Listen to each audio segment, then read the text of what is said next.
The first time I saw her, I thought she was a dream. She walked through the airlock of the diplomatic cruiser in robes of moon silk, silver like mist over water, and her mask, a dazzling thing of crystal and chrome, shimmered with every movement. Behind her, her entourage glided with practiced elegance, but all eyes were on her. The alien princess, daughter of 1,000 suns, emissary of the Valari Empire. I was just a human translator, one of many hired by Earth's fledgling interstellar council. But she stopped beside me. Her eyes, visible through the mask, met mine, not just looked at me, saw me. "Your mind is quiet," she said, her voice melodious but low, like distant thunder. I flushed, unsure whether that was a compliment or an insult. I try not to say the wrong thing. She tilted her head. I find that admirable. And just like that, my life changed.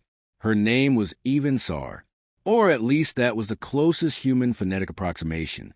Valari names weren't meant to be spoken. They were sung across quantum tones. But she let me call her Even. In the weeks that followed, we grew close. I was assigned to her as a translator and liaison, but we spent more time speaking than anything else. Or rather, she spoke and I listened. She told me stories of floating cities over violet oceans, of moons that sang at dawn, of starships grown from crystal rather than forged from metal. Sometimes she laughed. Sometimes she would just sit quietly, her presence luminous. But she never removed her mask. It wasn't just tradition. It was law. The Valari considered the face a sacred thing, a reflection of the soul. Only family and bonded mates could see one another unmasked. Even in their own courts, royalty wore veils of light. Still, I wondered, I dreamed, what lay beneath that beautiful mask? What truth did she hide? We were in the Arboretum Dome on Luna Station when it happened. Outside, the stars shimmered beyond the transparent shell. Earth glowed in the distance, a blue jewel. Between us, the gravity was light, just enough to keep our feet brushing the ground. The Valari preferred it this way. Even turned to me. "We leave tomorrow," she said softly. I froze. "You mean you're going back to Valari Prime?" She nodded, and something in her shoulders sagged. "I had hoped," she said, "that these negotiations would buy us time. But your Earth Council hesitates. They fear us. They don't understand you," I said. "They think you're too different, too powerful." She nodded. "Yes, and perhaps they are right." I looked at her, heart thudding. I didn't want her to go, not just because I'd miss her, but because I knew I would never meet anyone like her again. She was unlike any being I'd ever known. Graceful, thoughtful, fierce and kind. A warrior wrapped in poetry. And I loved her. "I wish," I started, but the words failed me. She reached out and touched my wrist gently. Her fingers were cool, smooth, and faintly luminous. "I must ask you something," she said. "Yes." She hesitated. Her breath caught. Then, slowly, her hands rose to her face. Piece by piece, she removed the mask. It came away with the softness of sealing air, a ripple of starlight. Her eyes never left mine. Beneath the mask, she was not human. Her skin shimmered with opalescent scales that caught the light in patterns like galaxies. Her mouth was wider than humans, her cheekbones higher. Where a human nose might be, there were narrow ridges, almost floral in their symmetry.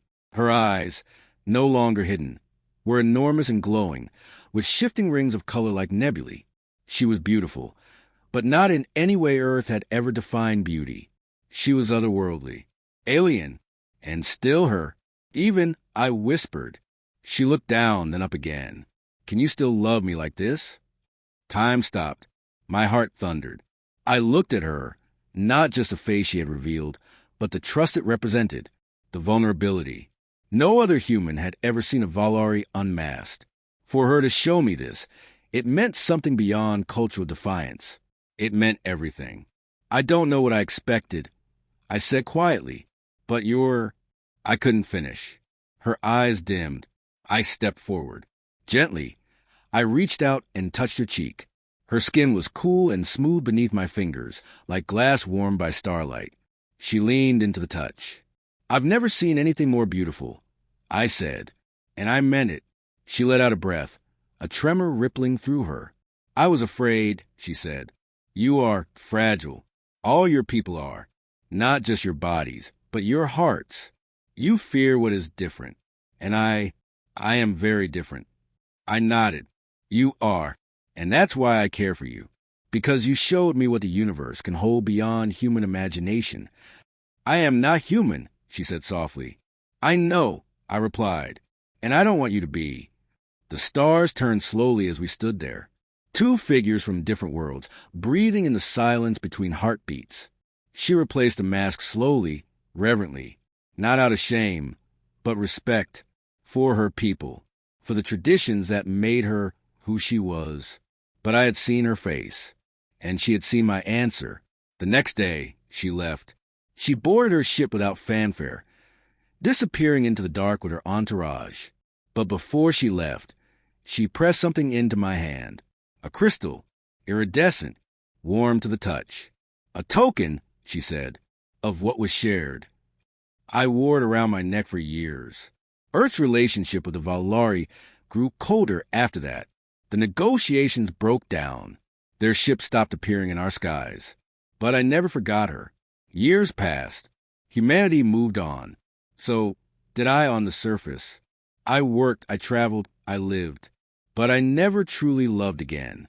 And then one day, a signal reached Earth, a song across the void, encoded in the Valari's unique resonance patterns. A message. For me, the skies over Earth burned silver as the Valari cruiser descended. This time, it wasn't for diplomacy. It was personal. I stood alone on the observation deck of the New Geneva Tower, older now, more cautious. The doors opened behind me. Footsteps, soft as wind through leaves. And there she was, unmasked. She had changed, but so had I, and still she was her. Even, I said, my voice breaking. She stepped close, her eyes shimmering. I asked once if you could still love me like this, she said. And I answered, I said, reaching for her hand. She smiled, a ripple of light across her alien features. But now, she said, I ask something more. What? Will you come with me? I stared. To Valari? I asked. To the stars, she said. To the home I could never show you. Until now. I looked out at the cosmos, at everything I had ever known and everything I had yet to learn. And then I looked at her.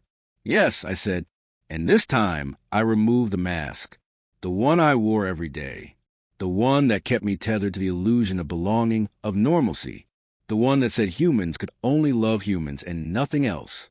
It fell away. I took her hand, and we walked into the stars.